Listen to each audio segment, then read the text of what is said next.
नमस्कार मित्रों, आजकल थायराइड की समस्या बहुत तेज़ी से फैल रही है। आपने सुना होगा, आपके आसपास कोई ना कोई ऐसा व्यक्ति मिल जाएगा जिसे या तो जो थायराइड ग्रंथि ज़्यादा सक्रिय की स्थिति का सामना करना पड़ता है या जिसका थायराइड ग्रंथि कम सक्रिय रहती है और उसका सामना ऐसी ये बीमारी बहुत तेज़ी से बढ़ी है।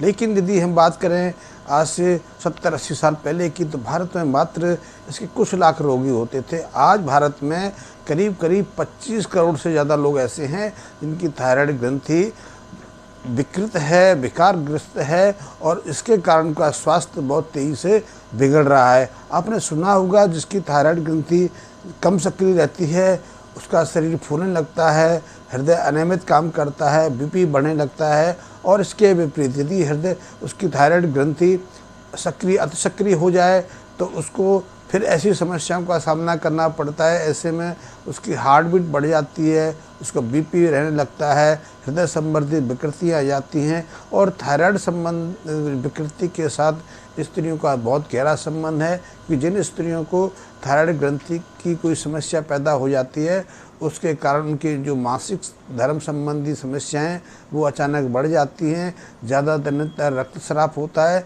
कई बार तो महीने में 2 से 3 बार तक रक्तस्राव का सामना करना पड़ता है। तो बहुत जटिल समस्या है। और सबसे बड़ी चीज़ है कि थायराइड विकार की कोई उपचार पद्धति अभी तक नहीं है। यदि कुछ दवाइयाँ हैं तो वो दवाइयाँ जीवन भर खानी पड़ती हैं। वैसे मैं जीवन भर शब्द गलत प्रयोग करता हूँ, क्योंकि जिसकी थायराइड ग्रंथि विकृत हो गई, रोगग्रस्त हो गई, उसका सामान्य जीवन तो रहता ही नहीं है। जिसकी थायराइड ग्रंथि विकृत हो जाती है, रोगग्रस्त हो जाती है, आप सीधा सीधा मान लो कि उसके जीवन में कम से कम 15 साल घट गए।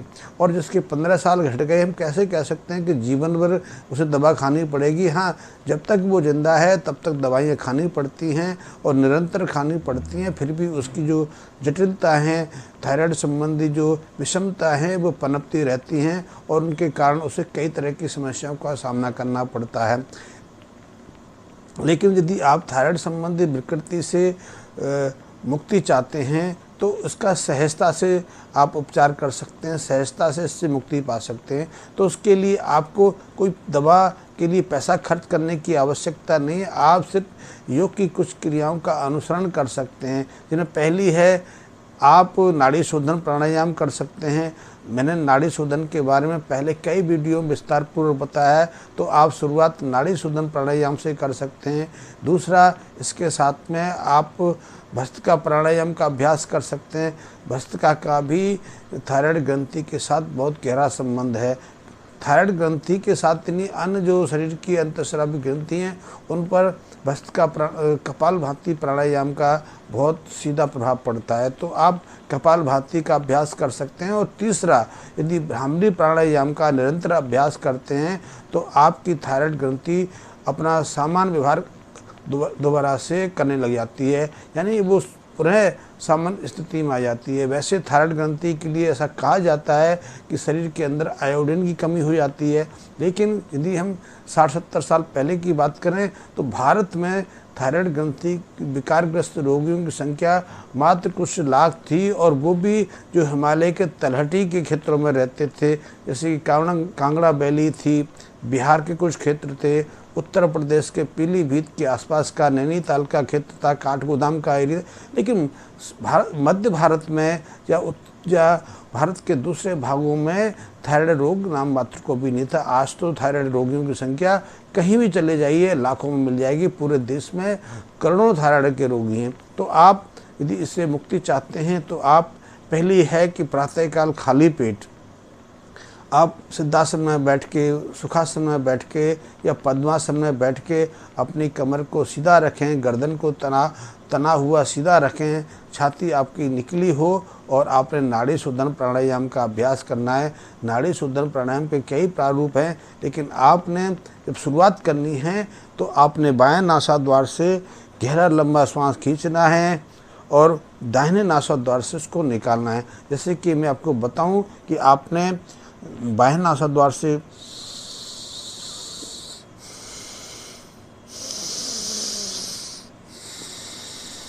इस क्रम में आपने श्वास को लेना और छोड़ने का अभ्यास करना है।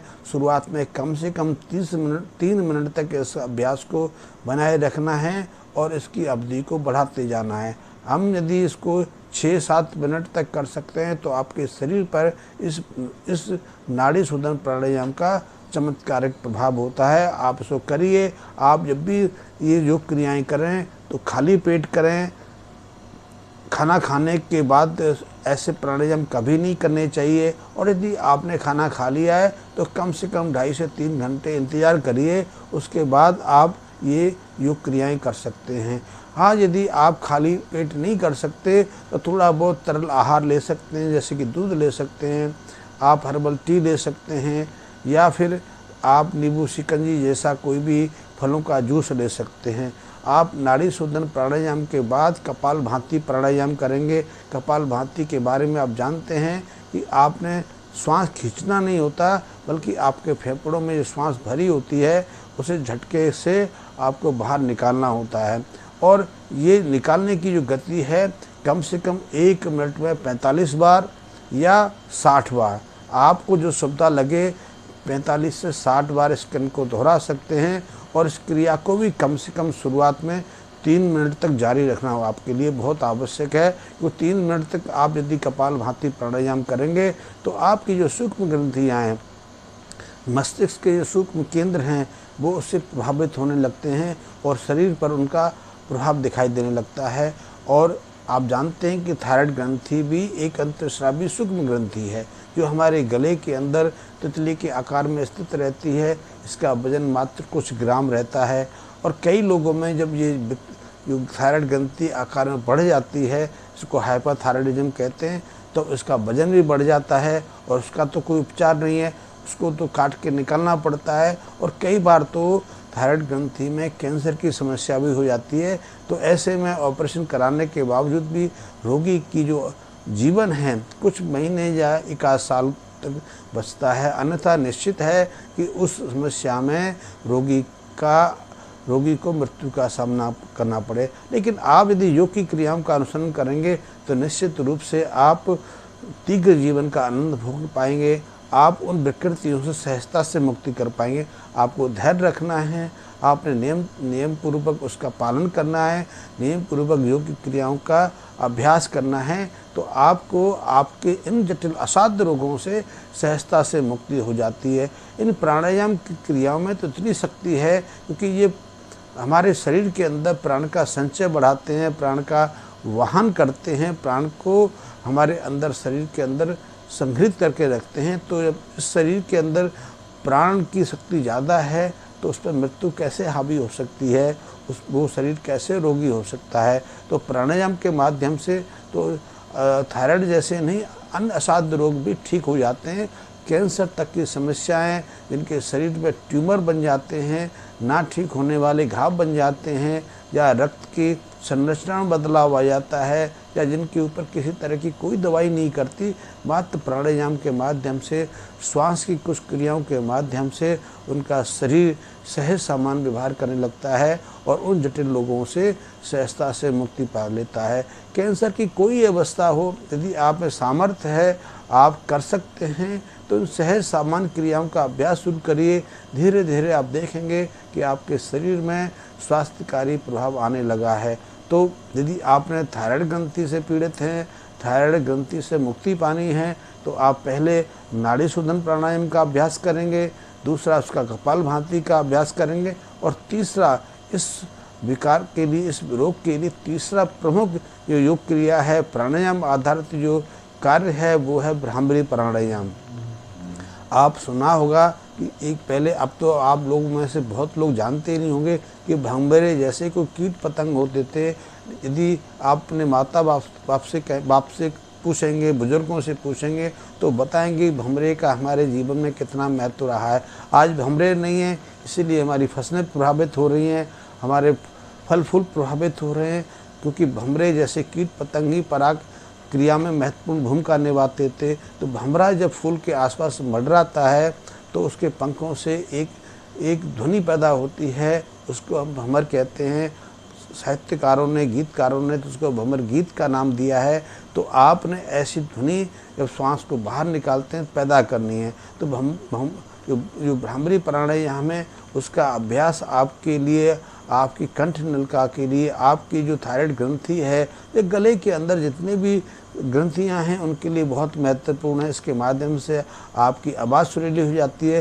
सुरीली नहीं होती, आपकी आवाज़ में आपकी जो इच्छा शक्ति है उसमें प्रबलता आती है। तो भ्रामरी प्राणायाम के बहुत सारे फ़ायदे हैं, इनके बारे में विस्तार पूर्वक मैं अन्य वीडियो में आपको बताऊंगा। लेकिन मैं आज यहाँ बता रहा हूँ कि यदि आप थायराइड ग्रंथि से मुक्ति पाना चाहते हैं, थायराइड संबंधी विकारों को ठीक करना चाहते हैं, तो आपके लिए भ्रामरी प्राणायाम का अभ्यास बहुत ज़रूरी है, बहुत आवश्यक है। तो भ्रामरी प्राणायाम के लिए सबसे पहले तो आपने मुद्रा बनानी है। तो पद्मासन, सिद्धासन में जैसा कि आप नाड़ी शोधन करेंगे या कपालभाति करेंगे, उसी मुद्रा में बैठ के आपने अपने अंगूठों से अपने जो कानों के जो पल्लू हैं उनको दबा के कानों को बंद करना है और अपने शेष उंगलियों को आँखों के ऊपर नासा द्वारों को बंद करने के लिए उपयोग में लाना है।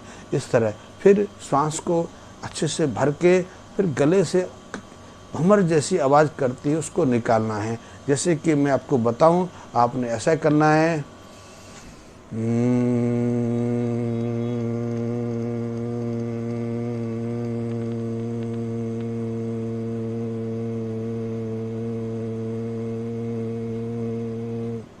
आपने श्वास निकालने में 45 से 45 सेकंड से 1 मिनट का समय लेना है। और इस अभ्यास को शुरुआत में कम से कम 5 बार रिपीट करना है, 5 मिनट तक करना है और धीरे धीरे इसको अभ्यास को बढ़ाना है। इसके माध्यम से आपकी जो थायराइड ग्रंथि है वो समान व्यवहार करने लगती है। थायराइड ग्रंथि के अंदर जो हार्मोन्स हैं, वो हार्मोन्स वो जो जीव रस हैं वो हमारे शरीर के लिए बहुत महत्वपूर्ण हैं। उन जीव रसों के पर ही हमारे शरीर का पूरा विकास निर्भर करता है, हमारी मानसिक स्थिति निर्भर करती है, हमारा स्वास्थ्य निर्भर करता है। यदि ये जीव रस कम मात्रा में बने तो हमारा शारीरिक आकार घट जाता है, हम ठीक नहीं रह जाते हैं। यदि ये रस ज़रूरत से ज़्यादा मात्रा में बनने लगता है तो हमारा शरीर का जो आकार है सामान्य से बहुत बढ़ जाता है। आपने विश्व में देखे होंगे बहुत सारे जो लंबे लोग होते हैं 8 फीट के होते हैं, तो ज़्यादातर उसके पीछे यही ग्रंथि कार्य करती है। आज क्योंकि ये ग्रंथि ज़्यादातर लोगों के अंदर समान व्यवहार नहीं करती है, इसीलिए हमारे ज़्यादातर लोगों के आकार घट रहे हैं।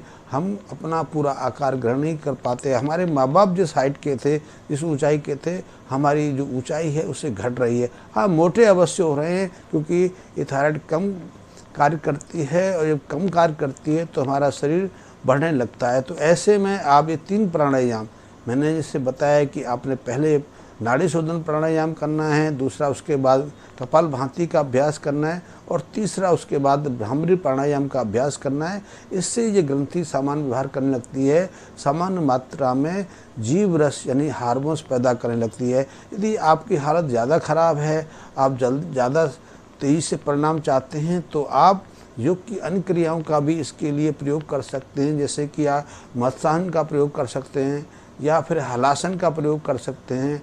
आप हलासन के अलावा आप धनुरासन का प्रयोग कर सकते हैं। तो ये इनके प्रयोग से इसका प्रभाव बढ़ जाता है। इसके अलावा आप खाने पीने में थोड़ी सावधानी रखें।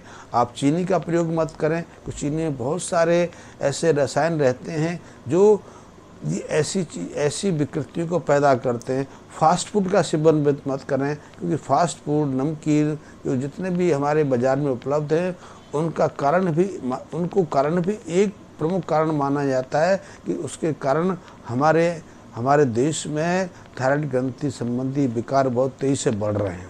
तो आप उनका प्रयोग ना करें, आप गुड़ का प्रयोग कर सकते हैं। और हाँ, यदि आप पहले 3 महीने मंडवा या कोदों या फिर रागी, इन तीनों में से, तीनों बाजरे की किस्में हैं तो इन तीनों में से किसी जो आपके क्षेत्र में पैदा होता है उसका प्रयोग कर सकते हैं। उसकी दलिया बना सकते हैं, खिचड़ी बना सकते हैं, उसके पुलाव प्रयोग कर सकते हैं, रोटी बना के उपयोग कर सकते हैं, उसका हलवा बना सकते हैं, और जो भी जिस तरह भी उसका प्रयोग कर सकते हैं ये आपके लाभकारी है, क्योंकि उनमें बहुत सारे खनिज तत्व और विटामिन्स होते हैं जो आपको निरोगी रखने में बहुत मददगार होते हैं। क्योंकि हमने देखा है और हम अनुभव से जानते हैं कि जब तक हमारे समाज में इन अन्नों का प्रयोग होता था, हमारे शरीर में, हमारे जो समुदायों में ना तो खून की कमी होती थी, ना ऐसी विकृतियाँ आती थी, डायबिटीज, हार्ट या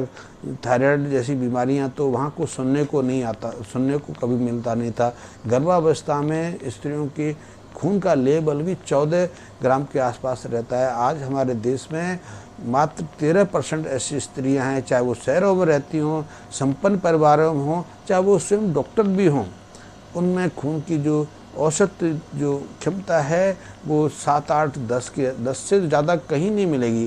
13, 14 की बात तो छोड़ दीजिए, लेकिन जब तक हमारे समाज में हमारे बुजुर्ग इस अन्न को सेवन करते रहे, उनके शरीर के अंदर 14 ग्राम तक खून रहता था, और इसीलिए तो रहता था कि तभी तो वो स्वास्थ्य के मामले में हमसे इतने अच्छे थे, इतने अद्भुत थे, और स्वास्थ्य के सारा अलावा उनकी शारीरिक शक्ति इतनी प्रबल थी कि वो हमारे देश में जो आक्रांता रहे, लुटेरे रहे, हिंसक जो प्रजातियां हम पे हमला करती रहीं, उनका सहजता से मुकाबला करते रहे, और हमारी माताओं ने एक से एक अद्भुत बौद्धिक और शारीरिक संपन्न संतान को जन्म दिया, क्योंकि उनकी जीवन पद्धति में इन प्राकृतिक आहारों की पर्याप्त मात्रा रहती थी। तो आपने यदि थायराइड ग्रंथि से मुक्ति पानी है, मैंने सहज उपाय बताए हैं, ये परीक्षित उपाय हैं, अनुभूत उपाय हैं, और मैं कई सालों से इन पर शोध कर रहा हूँ। आप खुद इसका अभ्यास करके देखिए, आपको निश्चित ही 1 से 1.5 महीने में पर्याप्त लाभ मिलेगा, और आप अपने अनुभव से मुझे मेरे जो कमेंट्स बॉक्स है उसमें सूचित भी कर सकते हैं। अतिरिक्त जानकारी के लिए भी मेरे संपर्क ले सकते हैं। और फिर मैं जैसे कि पहले वीडियो में कई बार कहता रहता हूँ, उसमें कुछ पैसा तो लगता नहीं। यदि आपको मेरे वीडियो पसंद है, मेरी जानकारी पसंद है, तो मेरे चैनल को सब्सक्राइब अवश्य कर लें। धन्यवाद।